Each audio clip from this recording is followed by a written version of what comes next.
Assalamualaikum warahmatullahi wabarakatuh. Good golden morning Nigonani people. Tamu, T-nya adalah tujuan pembelajaran. A-nya adalah arahan metode pembelajaran.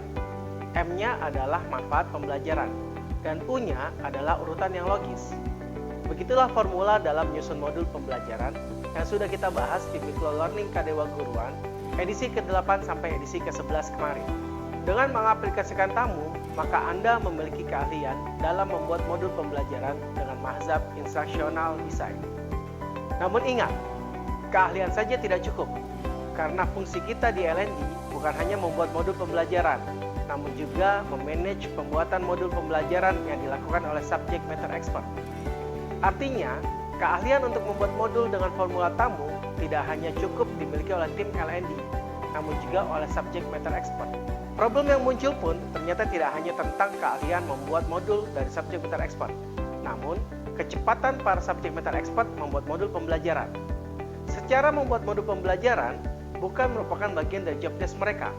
Di satu sisi, kadangkala LND memiliki dilema. Kebutuhan learningnya banyak, namun modulnya belum siap.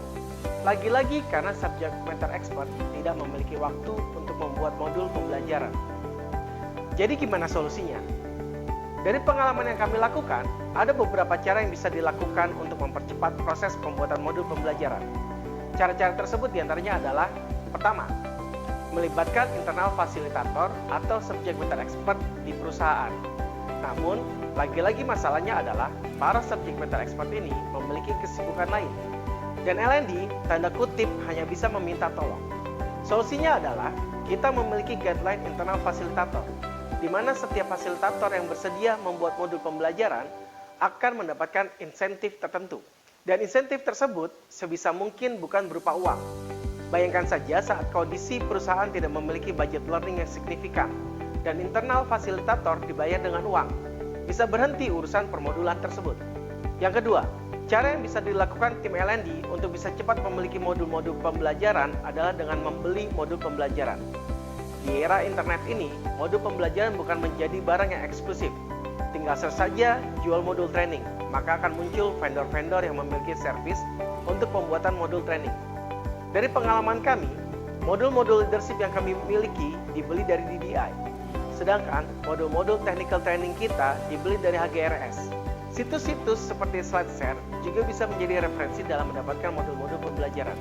Dan yang ketiga, selain dua cara tersebut, yang umum dilakukan adalah dengan mengirim salah satu karyawan ke training tertentu dan meminta karyawan tersebut untuk kemudian mengajarkan kembali ke perusahaan. Satu hal yang perlu diingat, saat LND mengirim karyawan untuk training ke luar perusahaan adalah nothing tulus dengan apapun pembelajaran yang diterima karyawan. Padahal, saat kita mengirim peserta keluar, ada satu treatment yang bisa dilakukan LND untuk mendapatkan modul pembelajaran. LND bisa membuat prasyarat bagi karyawan yang akan mengikuti external training tersebut, yaitu membuat atau mengcustom modul training yang sudah didapat dari vendor ke dalam template training perusahaan kita. Saat custom modul tersebut belum dilakukan oleh karyawan, maka LND bisa membuat kebijakan, misal belum membayarkan biaya perjalanan dinas training tersebut, atau melakukan hold pengajuan training berikutnya. Setidaknya ada 3 hal tersebut yang dilakukan oleh Solusi Bangun Indonesia dalam optimalisasi pembuatan modul. Dalam melakukan 3 hal tersebut, satu lagi role yang perlu dilakukan oleh Learning Development adalah dengan menjadi quality control atas modul yang dibeli, dibuat, ataupun di custom dari external training. Fungsi itu setidaknya bisa dilakukan dengan membuat form quality control. Berikut adalah contoh quality control form yang digunakan oleh Solusi Bangun Indonesia. Demikian Microlearning edisi ke-13. Ayo, kita sharing best practice teman-teman memperkaya modul pembelajaran di perusahaan teman-teman. Lagi-lagi, modul pembelajaran ini menjadi penting bagi LND. Bahkan, jika kita melihat workload praktisi LND, bisa dipastikan sekitar 60% waktu praktisi LND di organisasi dihabiskan dalam membuat modul pembelajaran. Bahkan, di beberapa organisasi, mereka memiliki departemen khusus yang bertugas mengembangkan modul pembelajaran. Sharing praktis pengembangan modul dari teman-teman menjadi added value yang penting bagi kita semua.